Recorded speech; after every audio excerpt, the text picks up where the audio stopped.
अल्हम्दुलिल्लाहि वकफ़ा वस्सलातु वस्सलामु अला सय्यदिर रुसुल व खातमिल अंबिया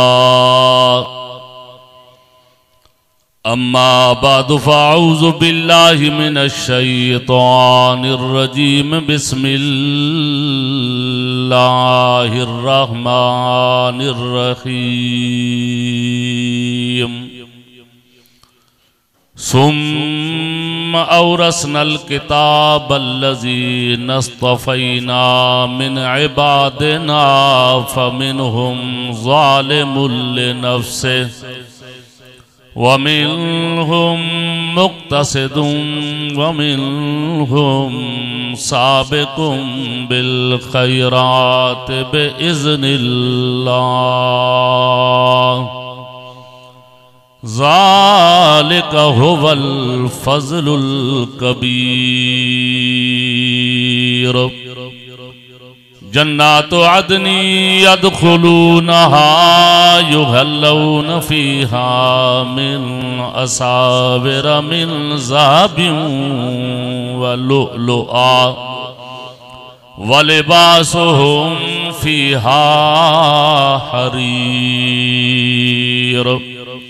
वक़ालुल हम्दुलिल्लाहिल्लज़ी अज़हब अन्नल हज़न इन्ना रब्बना लग़फ़ूरुन शकूर। अल्लज़ी अहल्लना दारल मुक़ामति मिन फ़ज़लिही ला यमस्सुना फ़ीहा नसबुन वला यमस्सुना फ़ीहा लुग़ूब। वक़ाल नबी सल्लल्लाहु अलैहि वसल्लम तस्लीमन कसीरन कसीरा। मन क़रअल क़ुरआन व अमिल बिमा फ़ीहि उल्बिस वालिदाहु ताजन यौमल क़ियामा। वक़ाल नबी सल्लल्लाहु अलैहि वसल्लम तस्लीमन कसीरन कसीरा। अल क़ुरआन हुज्जतुन लका औ अलैक औ कमा क़ाल नबी सल्लल्लाहु अलैहि वसल्लम तस्लीमन कसीरन कसीरा। उतलुबुल इल्म मिनल महद इलल लहद उतलुबुल इल्म वलो बिस्सीन। सदक़ल्लाहु व सदक़ रसूलुहुन नबियुल करीम व नहनु अला ज़ालिका मिनश शाहिदीन वश्शाकिरीन वल्हम्दुलिल्लाहि रब्बिल आलमीन। सुब्हान रब्बिका रब्बिल इज़्ज़ति अम्मा यसिफून व सलामुन अलल मुरसलीन वल्हम्दुलिल्लाहि रब्बिल आलमीन। सवाब जी लिए असां एक दफ़ो दरूद शरीफ पढ़ो सब दोस्त। अल्लाहुम्मा सल्लि अला सय्यदिना व मौलाना मुहम्मदिन व अला आलि मुहम्मद कमा सल्लैता अला इब्राहीम व अला आलि इब्राहीम इन्नका हमीदुम मजीद। अल्लाहुम्मा बारिक अला मुहम्मदिन व अला आलि मुहम्मद कमा बारकता अला इब्राहीम व अला आलि इब्राहीम इन्नका हमीदुम मजीद। वाजिबुल एहतराम अजीज दोस्तों भाइरों, अल्लाह पाक दे मुक़द्दस किताब कुरान करीम मां चंद आयतूं तिलावत कयूं थम। आका इनामदार रहमत दो आलम सैयदुल अव्वलीन वल आखिरीन सोने नाले वारे साईं हजरत मोहम्मद मुस्तफ़ा अहमद मुज्तबा सल्लल्लाहु अलैहि वसल्लम तस्लीमन कसीरन कसीरा जे पाक फरमान मुबारक मां कुछ लफ्ज़ पढ़िया थम। अल्लाह करीम खां दुआ है अल्लाह पाक सही मकसद ऐं मतलब बयान करण जी तौफीक अता फरमाए। रजब जो महीनो आ, दिल त चाहे पई रसूलुल्लाह सल्लल्लाहु अलैहि वसल्लम जो मेराज बयान कजे, लेकिन तहां जो प्रोग्राम बुद्धि के तालबन जी दिस्तार बंदी कुरान पाक उन्होंने याद कयो आ, मदरसे जी निस्बत आ, इत्तेफाक सा कुरान शरीफ मां खोलियो तो आयतूं भी उहे आयूं जैमें अल्लाह पाक कुरान करीम पढ़ण पढ़ाइण जी तरगीब दिनी आ। इन्हीं जे करे उन्हीं निस्बत ऐं मुनासिबत सां चंद गालियों बयान कंदुम। अल्लाह पाक खां दुआ है तो अल्लाह पाक सही मकसद बयान करण जी तौफीक बख्शे। जुम्मतुल मुबारक जो प्रोग्राम मुझे ला ॾाढो ॾुखियो हुंदो आ, बगैर कहें तसन्नो जे मां रब जे हुजूर इहो शुक्र थो कयां जो अल्लाह करीम मां गुनाहगार खां मां नालायक खां एडो कम वठे थो। अल्हम्दुलिल्लाह। हर जुम्मे ते पहिरियों पहिरियों बाईपास ते एक वॾी मस्जिद आ, तहां जे हिन मस्जिद खां घणी वॾी उते पहिरियों खिताब कंदो आहियां, 1:30 बजे उते जुमो रखियल आ, वरी उतों वापस थी जामे मस्जिद पंहिंजे मदरसे वारी में ईंदो आहियां, उते जुमो आहे माशाअल्लाह 2:45 बजे सियारे उनारे दरगाह हाले शरीफ वारो कम। अल्हम्दुलिल्लाह। मौलवी सनाउल्लाह साहब झुलन कुछ वक्त पहिरियों राब्तो कयो, मां ॾाढी माज़रत कई पर उनजो ना मेहरबानी कयो, असांखे जुमे जो वक्त ॾियो। मजबूरन उन्हीं जे इसरार के कबूल करे मां तहां जी खिदमत में आयो आहियां। तवज्जे सां वेहो, इंशाअल्लाह ताला फ़ायदो थींदो। मां जेके आयतूं पढ़ियूं आहिनि अवल उन्हीं जो तर्जुमो तव्हां खे ॿुधायां, माना ॿुधायां, तव्हां खे ॻाल्हि सम्झण में आसानी थींदी, मांखे वरी ॻाल्हि सम्झाइण में आसानी थी पवंदी। तवज्जो। अल्लाह से फरमायो वल्लज़ी औहैना इलैका मिनल किताब हुवल हक़। ऐ मुंहिंजा महबूब, जेको किताब मां अल्लाह तो मुस्तफ़ा दे वही करे मोकिलियो आहे इहो सचो आहे। मुसद्दिक़ल लिमा बैन यदैहि, इहो क़ुरान तस्दीक कंदो आहे उन्हनि किताबनि जी जेके इन्ही खां अॻु में आयूं, तौरात, इंजील, ज़बूर। क़ुरान चवे थो त उहे भी सच्चा किताब हा। इन्नल्लाह बिइबादिही लख़बीरुम बसीर। पक्की ॻाल्हि आहे, अल्लाह पंहिंजे बाननि ते ख़बर रखंदड़ भी आहे, ॾिसण वारो भी आहे। रब खे ख़बर आहे कहिड़ो काथे रहंदो पियो आहे, कीअं कंदो पियो आहे, छा कंदो पियो आहे, रब खे ख़बर आहे। बसीर आहे, अर्श ते वेठो आहे पर ॾिसंदो सभिनि खे वेठो आहे। सुभान अल्लाह। सुम्मा औरसनल किताब। सुभान अल्लाह। चओ त सही। न कहीं अदा कहीं मौलवी ते आ, न कहीं बुजुर्ग ते आ, न कहीं नेक साले ते आ। कुरान शरीफ जा जेके हाफिज थींदा आहिनि, मौलवी थींदा आहिनि, इन में कहीं जो कमाल कोने। रब पान कुरान में चवंदो पिया सुम्मा औरसनल किताब, मां कुरान जो इल्म उन्हनि खे ॾींदो आहियां जिन खे मां अल्लाह पान चूंडींदो आहियां। ॿिए कहीं जो कमाल कोने। असां ॾिठा आहिनि, तव्हां ॿुधो हूंदो हज़रत साईं मौलाना अब्दुल्ला साहब चांडियो रहमतुल्लाह अलैह, जेके बेर शरीफ वारे बुजुर्ग जड़े हस्ती जा भी उस्ताद हा, पर पोयों दीवो विस्मी जो वियो तो वरी न बरी, दीनदारी भी न रही है। के वरी ॾिठा थे उन्हनि जा पियो ॾाॾा वीचारा सही नमूने सां वज़ू भी कोन कंदा हा। साईं अॼु उहे मसनद हदीस ते वेही करे काल अल्लाह काल रसूल पढ़ाईंदा वेठा, तो मालूम थी चुको या चूंड कहंदी आ। वठो रब जो नालो कहंदी आ तो अल्लाह जी। सुम्मा औरसनल किताब, पो चूंडींदा हूं असां किताब जे लाए उन्हनि माण्हुनि खे इस्तफ़ैना मिन इबादिना, पंहिंजे बानहनि मझों मां वरी चूंड कंदो आं। हिन खे क़ुरान जो इल्म नसीब कंदुमि, हिन खे कंदुमि, हिन खे कंदुमि, हिन खे कंदुमि, ईअं चूंडींदो आं। फमिनहुम ज़ालिमुन लिनफ्सिही वमिनहुम मुक़्तसिद वमिनहुम साबिकुम बिल खैरात बिइज़्निल्लाह। सुभान अल्लाह। चओ तो मां लफ्ज़नि जो तर्जुमो। अल्लाह से फरमाया तो मां चूंडे चूंडे उन्हनि खे क़ुरान जो इल्म ॾिनो, के हाफ़िज़ थिया, के मौलवी थिया। पो पढ़ण खां पो वरी 3 तबका थी विया। घणा?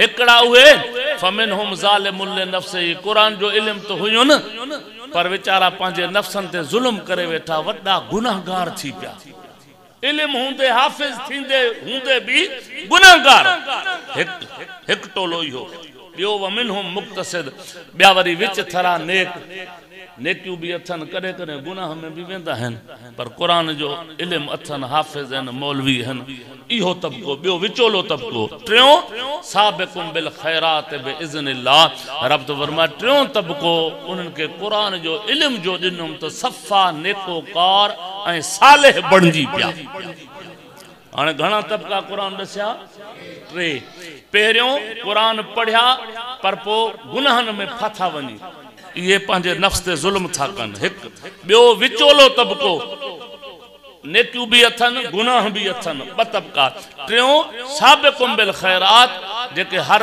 नेकी जे कम में पहिरियों नंबर माना सफ़ा नेकोकार थी विया हाणे अॻिते कुरान फ़ैसिलो टिनि जे लाइ पियो कंदो आहे चओ सुभान अल्लाह चओ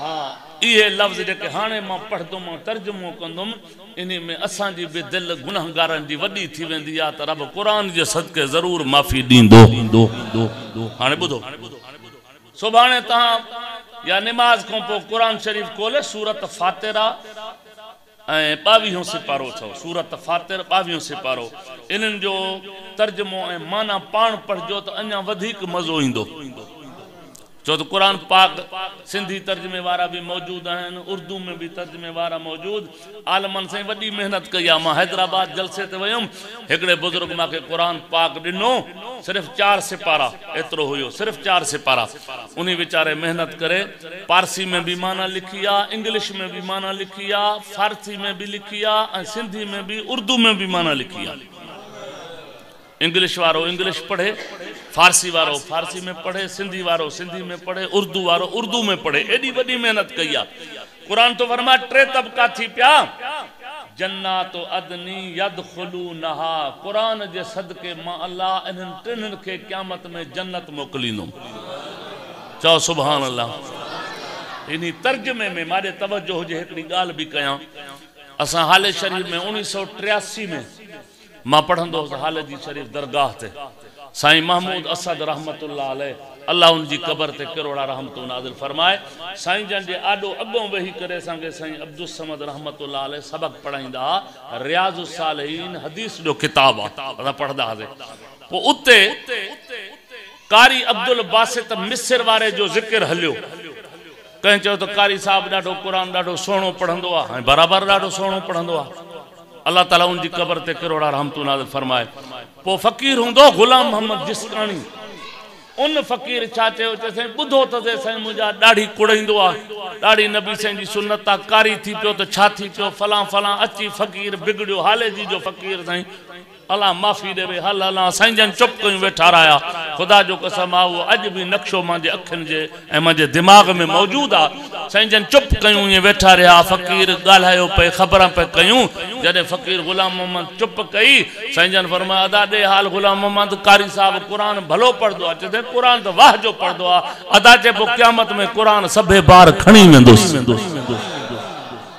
ये जन्नात अदनी यदखुलूनहा कलंदर हर चे गोयद दीदा गोयद अल्लाह से फरमा तो टिन तबकन वारन के मां जन्नत रवानो कंदुम युहल्लौन फीहा मिन असाविर मिन ज़हबिन व लुअलुआ रब तो फरमाए जन्नत में जडे रवानो कंदो मान सोन जा ए मोतन जा कंगण पहराइंदो मान सुभान अल्लाह सोन ए मोतन जा कंगण वले बासुहुम फीहा हरीर ऐं कपड़ा जेके पहराइंदो मान उहे रेशम ऐं पट जा हूंदा सुभान अल्लाह पो जडे जन्नत में वेंदा पो रब जी तारीफां कंदा वेंदा अल्हम्दुलिल्लाहिल्लज़ी अज़हब अन्नल हज़न अवल असां जी तबीयत में गम हो अल्लाह छा थींदो कीअं वेंदासीं जन्नत छा थींदो केड़े माहौल मां गुज़रदासीं जहन्नम जा बभड़ ॾिसूं था पिया पर रब जो शुक्र अदा था कयूं जो अल्लाह तबारक व तआला असां जे मथां मेहरबानी कई कुरान जे सदके अल्लाह असां जे लाइ जन्नत जो फ़ैसिलो करे छॾियो आहे ही आहे कुरान शरीफ जे इन लफ्ज़न जी माना ऐं तर्जुमो।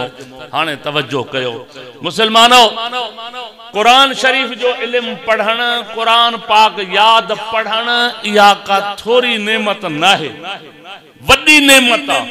सुभान अल्लाह, चओ तो सही। भले कुरान पढ़ण वारे छोकरे के असां घट समझूं, पर नबियन जे सरदार सल्लल्लाहु अलैहि वसल्लम फरमायो, जंहिं वक्त में कुरान पढ़ण वारो ॿार पंहिंजे घर खां निकिरंदो आ, महबूब खुदा फरमायो आ, रहमत वारा मलाइक उन जे पेरनि हेठां पर विछाईंदा आहिनि। छा विछाईंदा आहिनि? पर विछाईंदा आहिनि, रहमत वारा मलाइक। पोइ जॾहिं पढ़ण शुरू कंदो आ, क़ैदो पढ़ंदो आ, सिपारो पढ़ंदो आ, का सूरत पढ़ंदो आ, नबी सोने फरमायो, हे मस्जिद में तॾे ते, मदरसे में तॾे ते वेही करे पढ़ंदो वेठो आ, रहमत वारा मलाइक हिन ॿार जे लाइ बख़्शिश जी दुआ घुरदा वेठा आहिनि, दर्जा ते बुलंदी जी दुआ घुरदा वेठा आहिनि।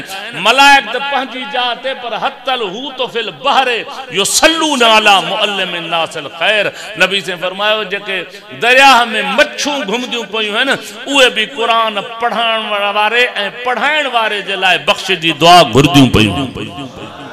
केॾी वॾी इज़त आहे, केॾी वॾी नेमत आहे। सुभान अल्लाह। इमामुल अंबिया रहमत दो आलम हजरत मोहम्मद मुस्तफा अहमद मुज्तबा सल्लल्लाहु अलैहि वसल्लम जो सहाबी हजरत अबू हुरैरा, सुभान अल्लाह। असां तहां सभिनी जो ईमान इहो आहे त सहाबा हुजूर जा सभई सच्चा हा। तो हुजूर जा सहाबा सच्चा, पैगंबर मोहम्मद अरबी जा गुलाम, नबी पाक सल्लल्लाहु अलैहि वसल्लम जा शागिर्द। ओ मुसलमानों, मां कहीं वट पढ़ा, मां जो उस्ताद कोई बुजुर्ग, कोई आलिम, कोई कारी, कोई हाफिज, लेकिन मां सदके वञा हजरत बिलाल रजी अल्लाह ताला अन्हु जी जुती मुबारक ता। हजरत बिलाल जो उस्ताद हो मुहम्मदुर रसूलुल्लाह। कुरान ऐलान थो करे, हो वल्लज़ी अरसल रसूलहू बिलहुदा वदीनिल हक़ लियुज़हिरहू अलद्दीन कुल्ले वकफा बिल्लाहि शहीदा। मुहम्मदुर रसूलुल्लाहि वल्लज़ीन माहू अशिद्दाउ अलल कुफ्फार रुहमाउ बैनहुम तराहुम रुक्अन सुज्जदन यब्तगून फज़लन मिनल्लाहि व रिज़वाना सीमाहुम फी वजूहिहिम मिन असरिस सुजूद।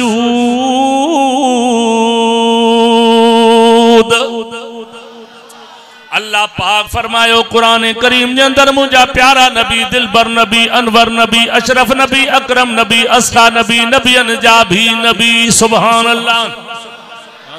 असां जो नबी नबियन जो भी नबी आ। शुक्र न कयूं अल्लाह जो, बिना दरखास्त करण जे असां के उन्हीं जो कलमो नसीब करें। जहें पैगंबर जे उम्मती थियण जे लाइ नबी दुआ पिया कन, चो सुभान अल्लाह।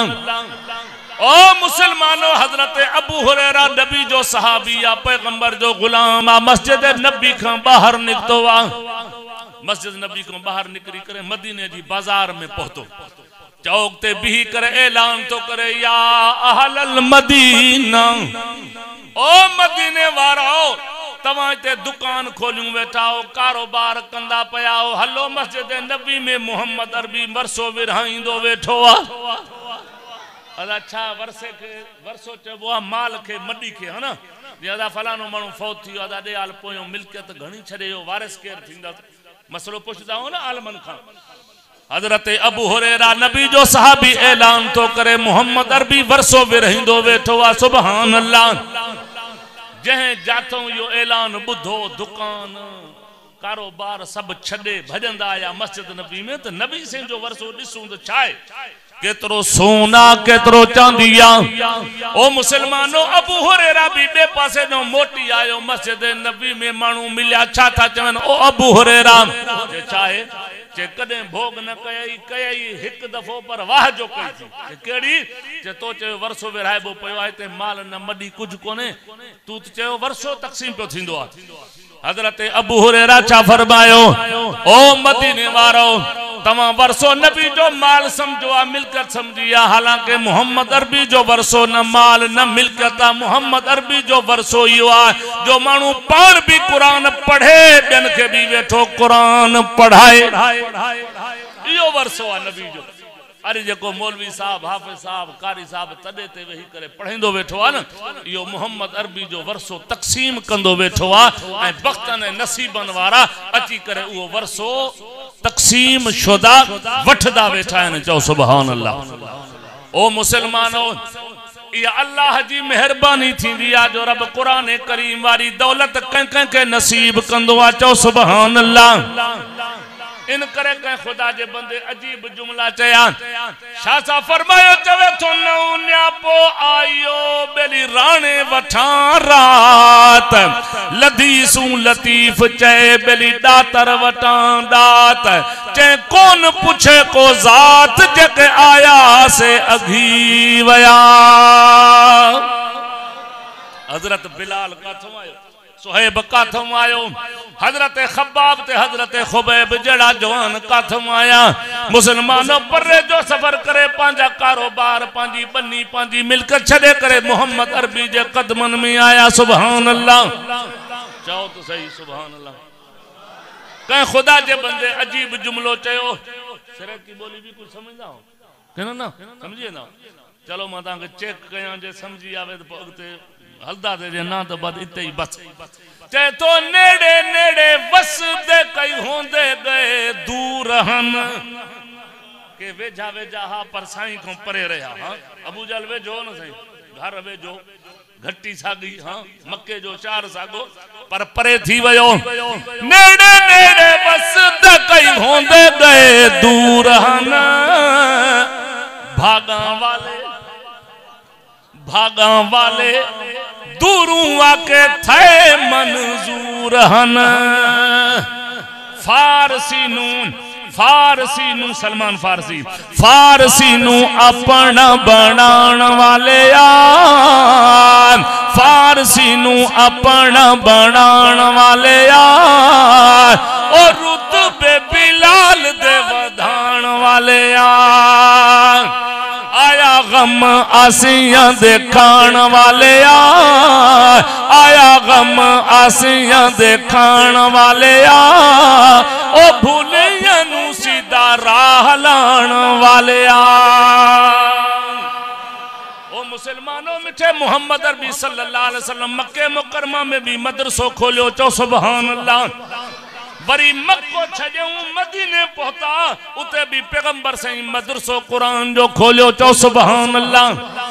मक्के में मदरसो हो बैतुल्लाह, उस्ताद हो मोहम्मद रसूलुल्लाह, शागिर्द होया हिजबुल्लाह, जेको रब इम्तिहान पे वठे उन जो नालो आ मिठो अल्लाह। उलाइकल्लज़ीना इम्तहनल्लाह कुलूबहुम लित्तक़वा व अलज़महुम कलिमतत तक़वा।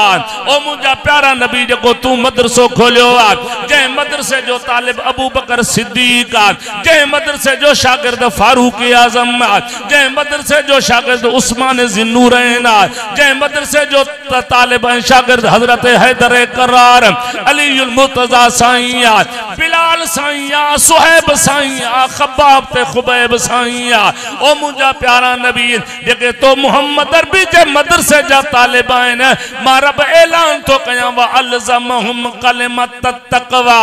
जाते ये हुंदा उते कलमे जो जिक्र हुंदो, जाते कलमे जो जिक्र हुंदो उते तो मोहम्मद जा यार नजर ईंदा। अलज़महुम कलिमतत तक़वा लाजिम। सुभान अल्लाह। जाओ तो सही। पेरियों शागिर्द नबी जो अबू बकर सिद्दीक। जो सुभान अल्लाह। बे नंबर ते हजरत फारूक आजम। जो सुभान अल्लाह। ते नंबर ते उस्मान ज़िन्नूरैन। सुभान अल्लाह।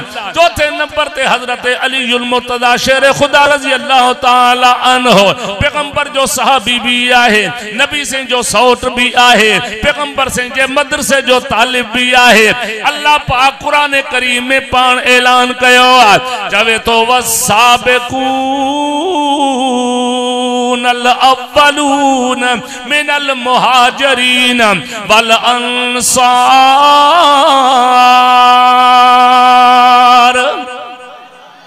फरमाए हिकड़ा छा अंसार तो जा तालिब, ॿिया छा मुहाजिर। चओ सुभान अल्लाह। हिकड़ा अंसार ॿिया मुहाजिर। असां तव्हां माफ़ कजो, नाराज़ भी न थिजो, अगर ये ॻाल्हियूं पाण में वेही न कंदासीं ॿियो कंहिंखे चवंदासीं। असां तव्हां इहो नारो हणंदा आहियूं त असां सहाबा जा आशिक़, सहाबा जा ग़ुलाम, सहाबा जा नौकर। ख़ुदा करे शाला असां इन पंहिंजे नारे में सच्चा हुजूं। ख़ुदा जो कसम आहे नबी जा सहाबा सुभान अल्लाह। हाणे हिकिड़ी ॻाल्हि ॿुधायूं बुखारी शरीफ़ जी हदीस। ए आम ख़तीब आम मौलवी तव्हांखे न ॿुधाईंदा, मां ॿुधाईंदुमि जो मां अल्लाह वारनि जूं जुतियूं खयूं आहिनि। सुभान अल्लाह। नबी सोने जॾहिं हिजरत कई, मक्को मुकरमा छॾियो त मक्के वारा जेके सहाबी हा उन्हनि हिजरत कई, उहे थी पिया मुहाजिर। अॻियां जेके मदीने वेठा हा उहे केर अंसार। केर अंसार। सुभान अल्लाह। चओ तो सही यार।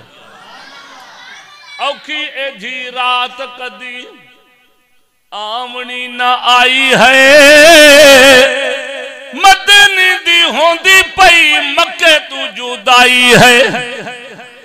किसनू बुलाया, किसनू बुलाया साईं कुंडा खड़का के, औखियां चढ़ाया उते कदम जमा के। यार नाल यार चला, यार नाल यार चला, मूंढियां ते चाके, औखियां चढ़ाया उते कदम जमा के। इहो भी तो साईं सां गॾु हिजरत करे हो न अबू बकर सिद्दीक। चओ सुभान अल्लाह।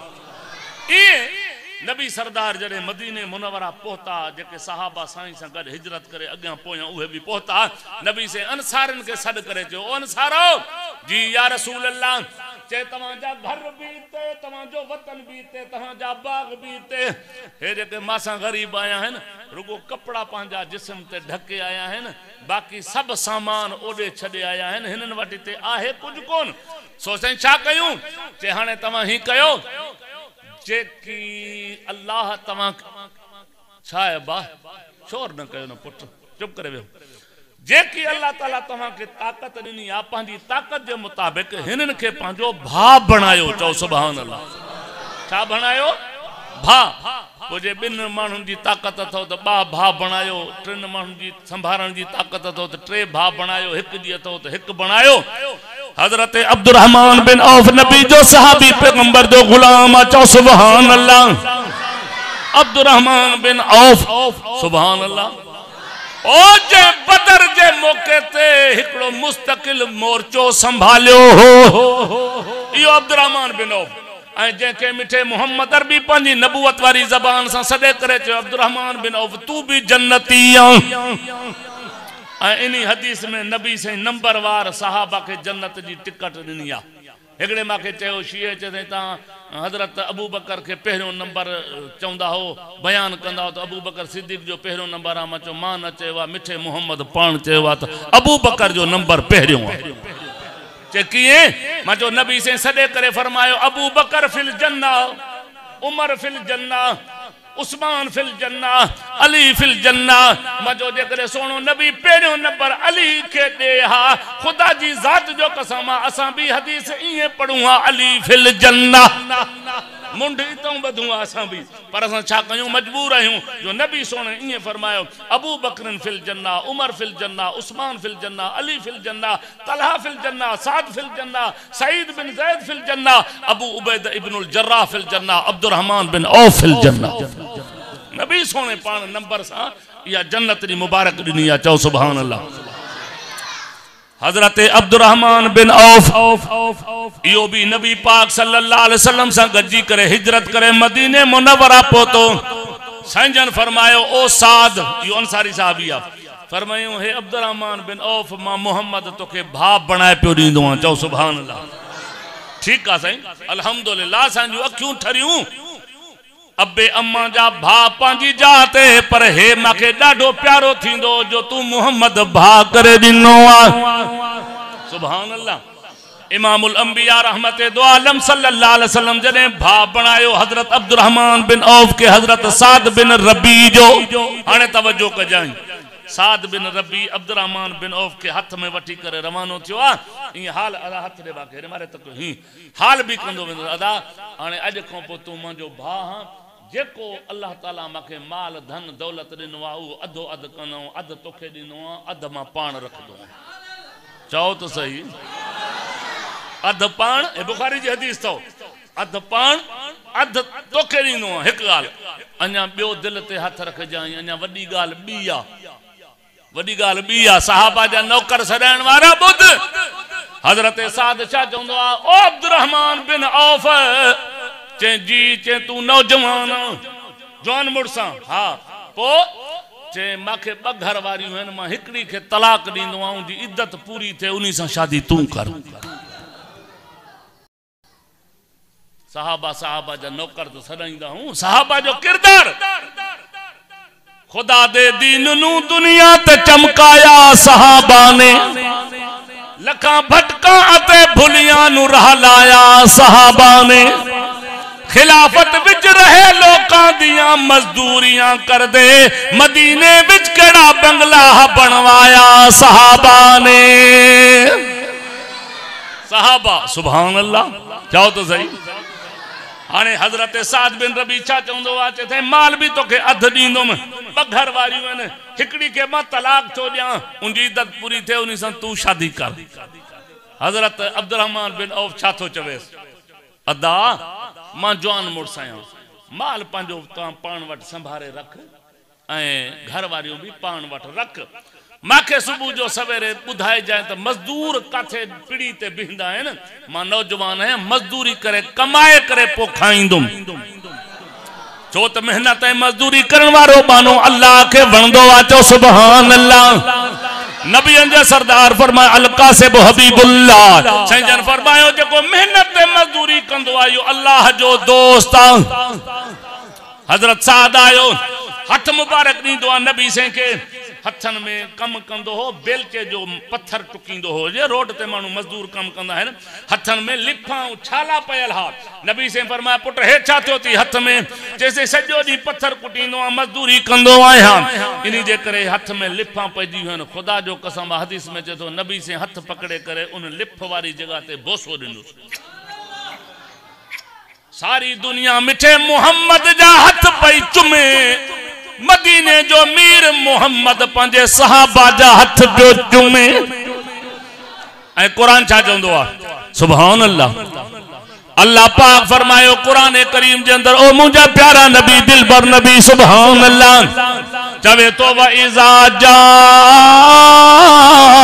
जाऊका ओ मुजा महबूब नबी जने ये सहाबी तो मोहम्मद अरबी जी कचहरी में अचन वहन फकुल सलामुन अलैकुम कतब रब्बुकुम अला नफ्सिहिर रहमा ओ मुजा दिलबर नबी पोन के मां रब जा सलाम दींदो वन तो अल्लाह तां के सलाम थो दे चो सुभान अल्लाह इनी जे करे मुजा अजीज मुसलमान भाईरो तवज्जो कयो मां अर्ज पे कयो अबू बकर सिद्दीक भी मिठे मोहम्मद अरबी जे मदरसे जो शागिर्दार हजरत उमर भी पैगंबर जे मदरसे जो शागिर्दार हजरत उस्मान भी मिठे मोहम्मद अरबी जे मदरसे जो शागिर्दार हजरत अलीउल मुर्तजा शेर खुदा मिठे मोहम्मद अरबी जे मदरसे जो शागिर्दार ओ मुसलमानों मदरसो बैतुल्लाह उस्ताद मोहम्मदुर रसूलुल्लाह सहाबा के लकब मिलो रिजवानुल्लाह जै रब शागिर्दों जो इम्तिहान पे वरतो उन्हीं जो नालो आ मिठो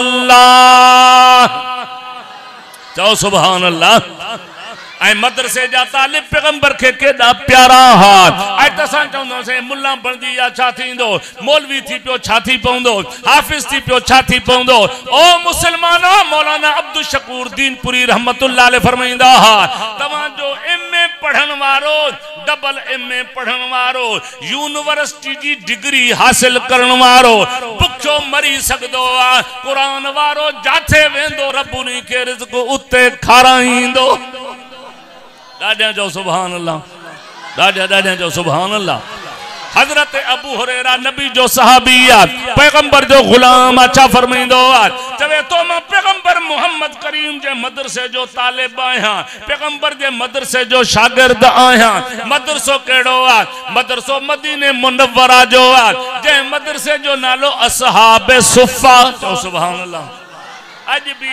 उनजा थोड़ा थोड़ा निशान मस्जिद नबी में मौजूद हैं चो सुभान अल्लाह हाने इते जेके पढ़दा ओ मुसलमानो गरीब मुसाफिर मिस्कीन सुभान अल्लाह जे हाल में मिठे मोहम्मद अरबी छड़ियो ये क़यामत ताई मरण घड़ी ताई ये सहाबा उन्हीं हाल में रहा चो सुभान अल्लाह हजरत अबू उबैदा इब्नुल जर्राह नबी जो सहाबिया जेके पैगंबर साईं जन्नत जी मुबारक दुनिया में दिनी यो जने शाम जो गवर्नर छो चो सुभान अल्लाह आज त मुंजा दा जेके चेयरमैन थींदा हैं उन्हनि जो घुमण फिरण भी चेयरमैन थियण खां पोइ मटिजी वेंदो या है कि न कोन हे गवर्नर चो न सुभान अल्लाह शाम के मुल्क जो गवर्नर हजरत उमर रवानो थियो मदीने पाक में तमा गवर्नर इलाके बारे जो शाम के मुल्क जो दौरो करे अचा गवर्नर से भी मुलाकात कंदुम उते फौजन से भी मुलाकात कंदुम उमर रवानो थियो चो सुभान अल्लाह अजब नसीब जग उमर गयूर दे अजब नसीब जग उमर गयूर दे बन के मुराद वया कदम हुजूर दे बन के मुराद वया कदम हुजूर दे जय शेरा नाल शी जय शेरा नाल ओ जय शेरा नाल रल के बकरियां चराइया रब दित्या उन्हां किवें शाह उते शाहियां ओ जिन्ना दिलूं दिलूं अखी नाल मदनी दे लाइया रब दित्या उन्हां किवें शाह उते शाहियां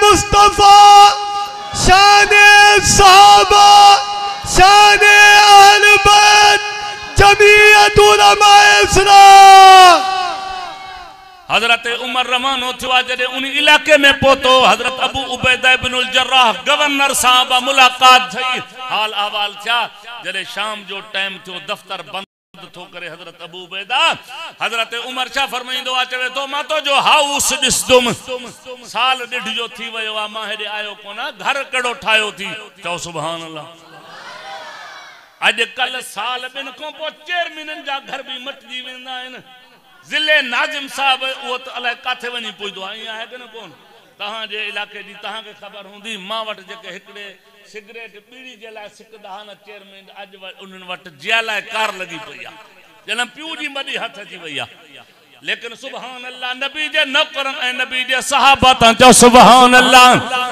चो चो हजरत उमर छा फरमाइंदो आ अबू उबैदा गवर्नर साहब जी खलीफतुल मुस्लिमीन के मा तो जो हाउस दिसुम छा ठायो थी सुभान अल्लाह हजरत उमर रवानो थियो पोयो प्रोटोकॉल फौजी भी गड पुलिस वारा उन्हीं जमाने जा गड गवर्नर साहब भी कर वेंदो पियो जेका शाम जे शहर में भली माड़ी दिसे हजरत उमर खिली करे इहो घर थी ना ना इहो मानो कोने चे अच्छा वरी अगते वञन वरी को बियो घर सोनो नजर अचे तो शाम जो मुल्क उन जमाने में ॾाढो खूबसूरत मुल्क चे इहो घर थी चे न चे काथे अचे अञा अगते हल ओ मुसलमानो सॼो शहर किरास थियो अगते जो ॾिठे त हिकिड़ो छप्परड़ो आ मामूली छप्पर आ उते मुसल्लो भी पयो आ मदनो भी पयो आ एक गंढ बधी पई आ उन्हीं में भी काशे पई आ हजरत अबू उबैदा इब्नुल जर्राह हजरत उमर के तो चे मां जो घर इहो इहो थी मांजो घर इहो थी मांजो घर सुभान अल्लाह चे हां हजरत उमर जड़े जवान को रड़ निकरी वई छा तो चवे उमर उमर भी तो उमर हो हां उमर भी ता उमर हो हजरत उमर छा फरमाइंदो ओ अबू उबैदा यो घर थी चे हाँ इते मां रहंदो अची दफ्तर जो कम कार करे दफ्तर बंद करे पो गवर्नर मां या मां इनी झूपड़ी में रहंदो। अच्छा हे छा है चे मदनो वजू कंदो हे छा है मुसल्लो रात जो तहज्जुद पढ़दो। अच्छा चे हाँ। अच्छा बियो हे गंढ में छा बधो पियो चे सोना सुक्का टुक्कर बधा पिया है रात जो भिजाए रख दो सुबह जो खाई करे पो हाउस में निकरी पो दफ्तर में हजरत उमर जे अखन को पानी या रोइंदो बीठो आ छा तो चवे ओ अबू उबैदा मां तुझे अमल जो गवाह तुझे ईमान जो गवाह तुझी नौकरी ओहदे जो भी गवाह मां क़यामत में मोहम्मद अरबी के शाहिदी दींदो में सोना जे हाल में अबू उबैदा इब्न जर्राह के तू छड्यो हो गवर्नरी मिलस खलीफो बणियो गवर्नरी मिलस वडो ओहदो मिलस वो भी फकीरन वांगुर जिंदगी गुजारे आयो थी चो सुभान अल्लाह।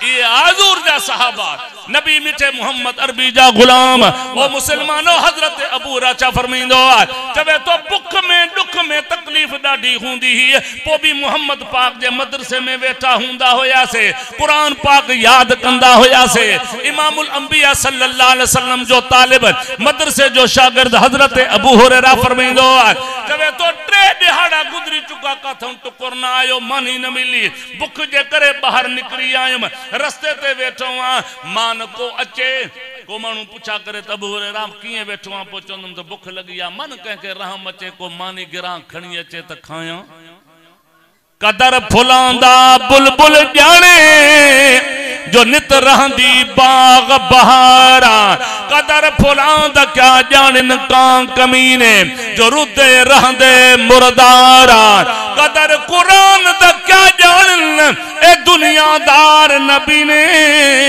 कदर कुरान दा जानन वाले वन सुते शहर मदीने जब तो बैठो हजरत अबू बकर सिद्दीक जो गुजर चो अस्सलामु अलैकुम या अबा हुरैरा वालेकुम सलाम या सिद्दीक हलियो वयो वरी थोड़ी देर को बियो सहाबी आयो अस्सलामु अलैकुम या अबा हुरैरा वालेकुम सलाम हलियो वयो हजरत अबू हुरैरा फरमाइंदो जबे तो सहाबी इंदा वया सलाम चंदा वया हलिया वया थोड़ी देर थी रहमत वारो नबी आयो चो सुभान अल्लाह सोनो महबूब नबी आयो ओ वो रहमत जो समंदर रहमत जो दरिया फबिमा रहमत मिनल्लाह लिंता लहुम वलौ कुंत फज़्ज़न गलीज़ल क़ल्ब लंफ़ज़्ज़ू मिन हौलिक फ़अफ़ु अन्हुम वस्तग़फ़िर लहुम वशाविरहुम फ़िल अम्र फ़इज़ा अज़मत फ़तवक्कल अलल्लाह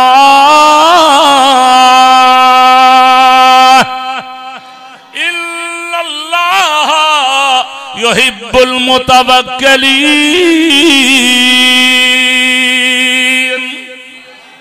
रब तो फरमा महबूब मां तो के रहमत जो मरकज बनायो मां पांजे बयान में पांजे अंदाज में ये चवनो गोया के रब ये पांजे महबूब नबी के पे चवंदा महबूब मां तो के रहमत जो मरकज बनायो जाते तो जा देरा उते मंजी रहमत जा बसेरा जाते तो मोहम्मद जो पैर बस उते खैरी खैरा तो सुभान अल्लाह।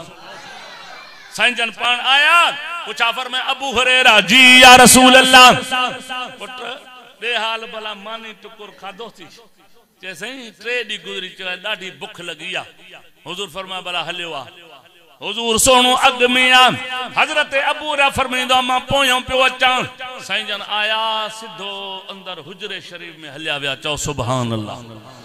आज जेको रोज़ो अतहर थी मुझे नबी जो हुजरो हो हुजरो माना कमरो हो घर हो मुस्तफा जो सुभान अल्लाह जबे तो ऐशा तेरा हुजरा अमीने खास है जाते रिसालत का बिसाते अर्ज पर टुकड़ा यही है जन्नत का इसी में रहमतुल लिल आलमीन रहते थे और रहते हैं इसी को गुंबदे खजरा भी कहते हैं इसी से रोज़ हशर सरवरे कौन उठेंगे मगर तन्हा नहीं, माँ अबू बकरो उमर उठेंगे।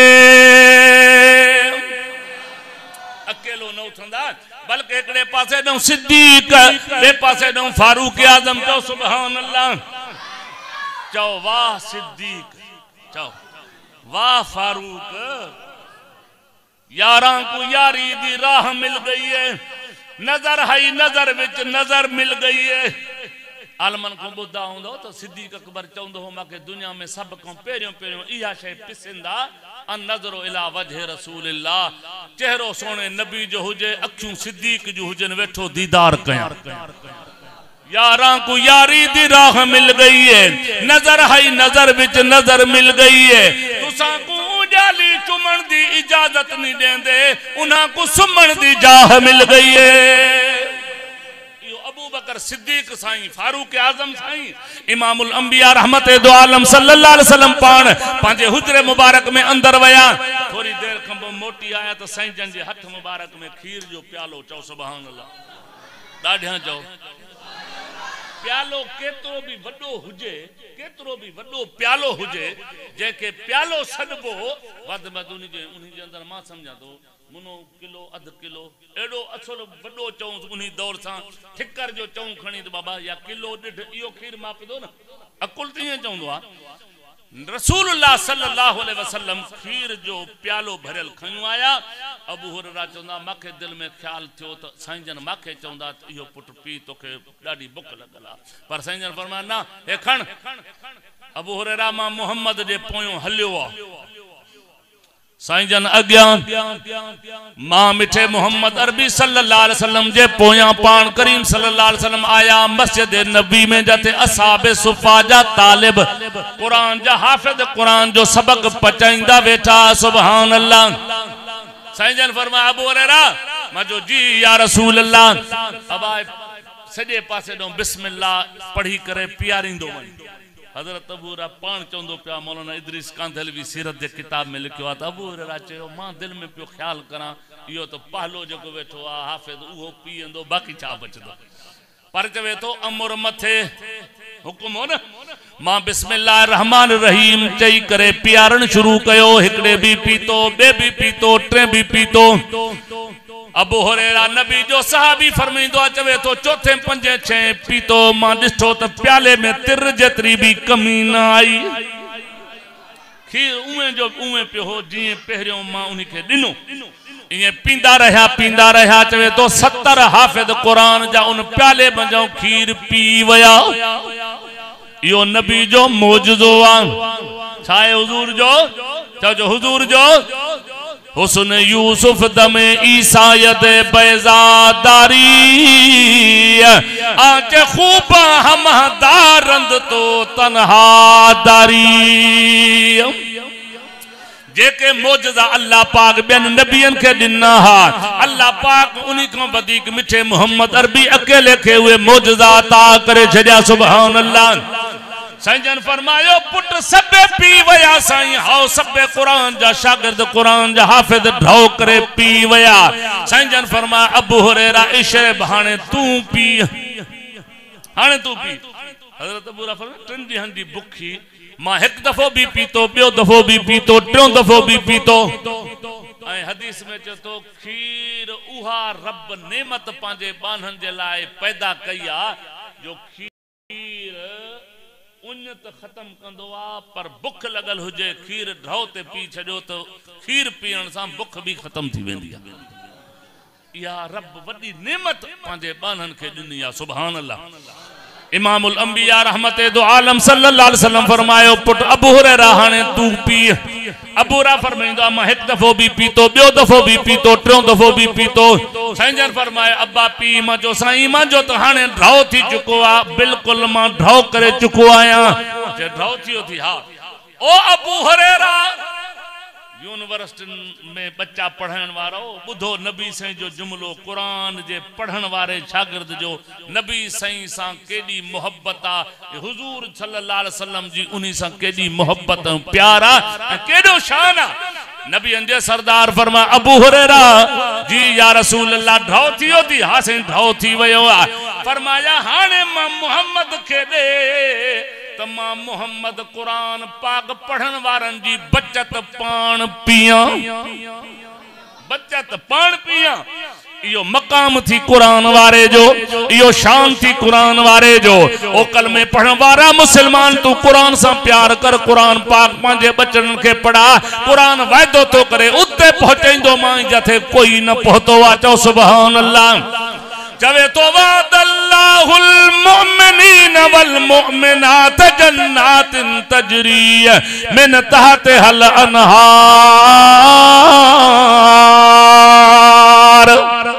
खालिदीन फीहा व मसाकिन तय्यबतन फी जन्नात अदन व रिज़वानुम मिनल्लाहि अकबर ज़ालिका हुवल फौजुल अज़ीम।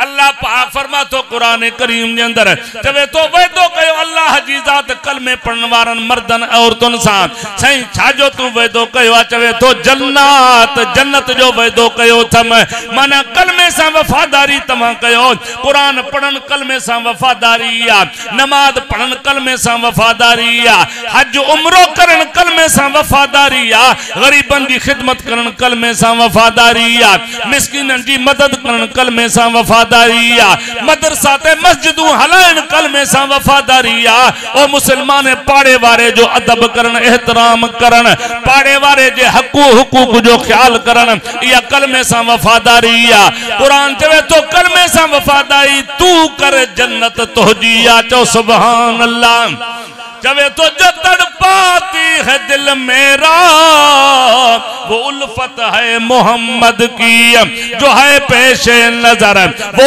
अकीदत है मोहम्मद की गुनाहगारों न घबराओ सियाकारों न शर्माओ सुनो आवाज कानों में जो आती है मोहम्मद की गुनाहगारों को जन्नत से खड़े दरबान रोकेंगे हुक्म होगा कि आने दो ये उम्मत है मोहम्मद की चो सुभान अल्लाह चो सुभान अल्लाह।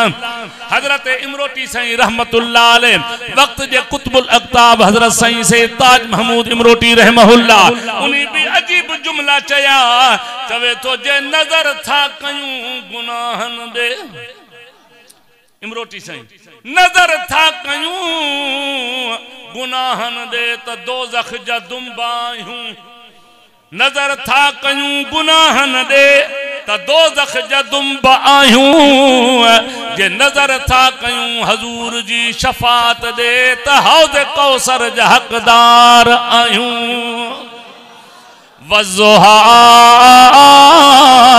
वल्लैल इज़ा सजा मा वद्दअक रब्बुक वमा क़ला वलल आखिरतु खैरुल लक मिनल ऊला वलसौफ युतीका रब्बुक फतरज़ा।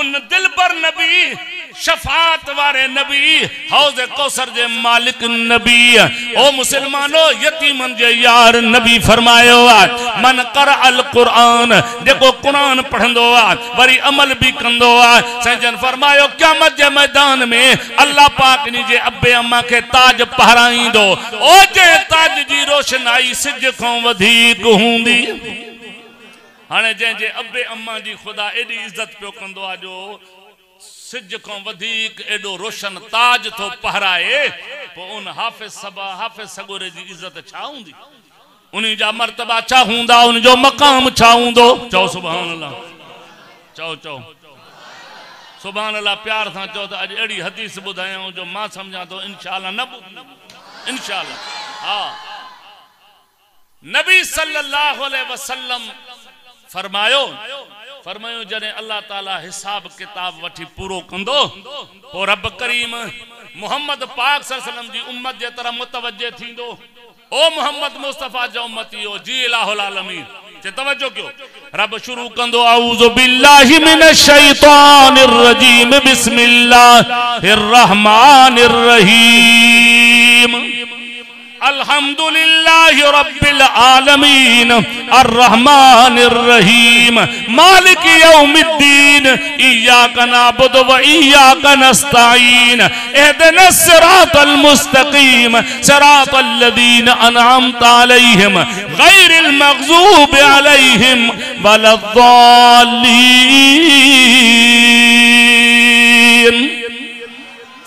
अल्लाह ताला इन सूरत पाक जी पान तिलावत कंदो उन्हीं जी बरकत इहा थींदी जो हजूर जी पूरी उम्मत कलमे वारन के सवाए मुशरिकन ऐं काफरन जे बाकिन सभनी के कुरान याद थी वेंदो। सारो कुरान छा थी वेंदो याद। पोइ रब चवंदो मोहम्मद पाक जो उम्मतियो जी रब्बुल आलमीन जे हाणे कुरान भी पढ़दा वञो जन्नत दे रवाना थींदा वञो। हिकड़ी हदीस पाक आम खतीब आम मौलवी साहिबान माना कंदा आहिनि ठीक आहे पंहिंजी जात सही आहे मुंहिंजो को जहिड़ो को इख्तिलाफ़ कोन्हे पर उते जेके लफ़्ज़ आया आहिनि उहे हिन नमूने युक़ालु लिसाहिबिल क़ुरान क़यामत में छॾ करे चयो वेंदो ओ क़ुरान जा संगती। मौलवी साहिबान माना कंदा आहिनि त क़ुरान जे हाफ़िज़ खे सॾु कयो वेंदो ठीकु आहे हाफ़िज़ क़ुरान बि क़ुरान जो संगती आहे पर जेके लफ़्ज़ हदीस में आहिनि उहे साहिब क़ुरान। पोइ जेकॾहिं चाचो आहे सिर्फ़ु ज़मीन आबाद कंदो आहे पर कुरान शरीफ ॾाढो पढ़ंदो आहे त इहो बि त कुरान जो संगती थी वियो न तोणे हाफ़िज़ कोन्हे तॾहिं बि संगती आहे। पोइ मास्तर साहिबु आहे मास्तरी बि कंदो आहे तालीम बि ॾींदो आहे पर सुबुह जो बि 2-4 सिपारा कंदो आहे मंझंदि जो बि दौर कंदो आहे राति जो बि 2-3 सिपारा दौर करे पोइ सुम्हंदो आहे इन जी बि त कुरान सां मोहबत आहे न इहो बि त कुरान जो संगती आहे न। युक़ालु लिसाहिबिल क़ुरान कुरान जे संगती खे अल्लाह सॾु करे चवंदो ओ कुरान पढ़ण वारा दुनिया में जी रब जे हाणे कुरान पढ़दो वञ जन्नत जे रुतबन ते चढ़दो वञ। पढ़ कुरान हल।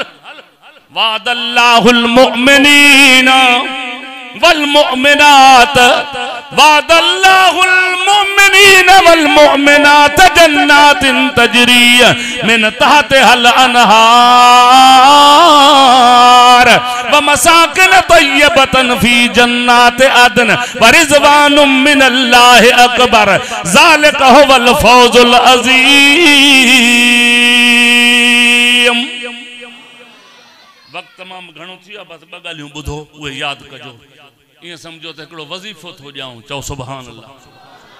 नबी से फरमायो आहे हज़ूर पाक सल्लल्लाहु जो पाक फरमान आहे साईं जन फरमायो जेको मग़रिब जी नमाज पढ़ी करे 3 दफ़ा ये लफ़्ज़ पढ़े रज़ीतु बिल्लाहि रब्बन व बिल इस्लाम दीनन व बि मुहम्मदिन नबिय्या इहे अल्फाज रज़ीतु बिल्लाहि रब्बन व बिल इस्लाम दीनन व बि मुहम्मदिन नबिय्या 3 दफ़ा मग़रिब जी नमाज खां पोइ वरी सुबुह जो नमाज पढ़े नमाज पढ़ी करे सुबुह जी वरी भी चवे रज़ीतु बिल्लाहि रब्बन व बिल इस्लाम दीनन व मुहम्मदिन नबिय्या माना सुबुह शाम 3 दफ़ा जेके ये अल्फाज हुजूर बुधाया है साईं जन फरमाया जेको मुझो उम्मती 3 दफ़ा सुबुह जो 3 दफ़ा शाम जो बिला नागा आदत करे छड़ींदो लाज़मी पढ़ दो हाने अगते लफ्ज़ बुध तू सुभान अल्लाह चओ तो मैं हजूर जा लफ्ज़ पढ़ा हजूर वाला लफ्ज़ तो पढ़ा।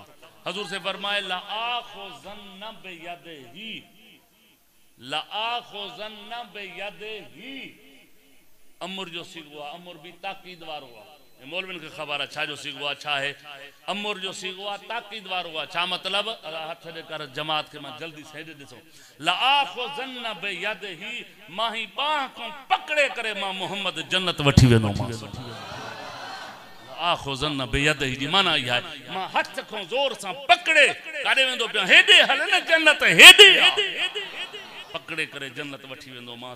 ये अल्फाज सुबह जो 3 दफ़ा शाम जो भी 3 दफ़ा एक इहो वज़ीफ़ो बियो नबी सोने फरमायो जुम्मे जे दी आ जुम्मो आ न बा जुम्मे जे दी मां मुस्तफा करीम ते दरूद घणो पढ़ंदा कयो मुजी गुजारिश या थो जुम्मे नमाज ते 15-20 मिनट पहिरियों आया करो मस्जिद में या वरी हेडे देर सां चो था तो वरी घर में वेठा हो जी 12-12 जो टाइम थे उते जो उते वजू करे 100 दाणे मणे वारी तस्बीह खणी करे हिकड़ी तस्बीह दरूद इब्राहिमी जी पढ़ी करे पो मस्जिद ईंदा कयो 100 दफ़ा हिकड़े जुम्मे ते पढ़ंदा हो जुम्मा महीने में हिन 4 माना 400 दफ़ा दरूद पढ़न जो सवाब तवाजे खाते में महीने में लिखजी वेंदो।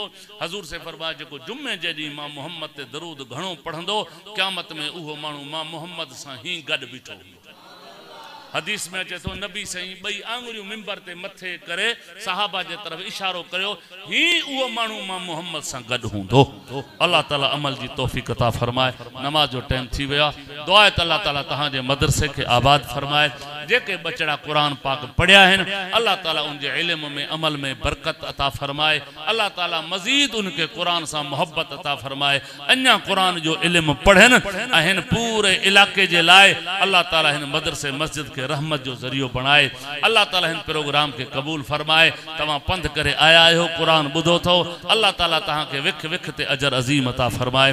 वाखिर दावाना अल्हम्दुलिल्लाह रब्बिल आलमीन।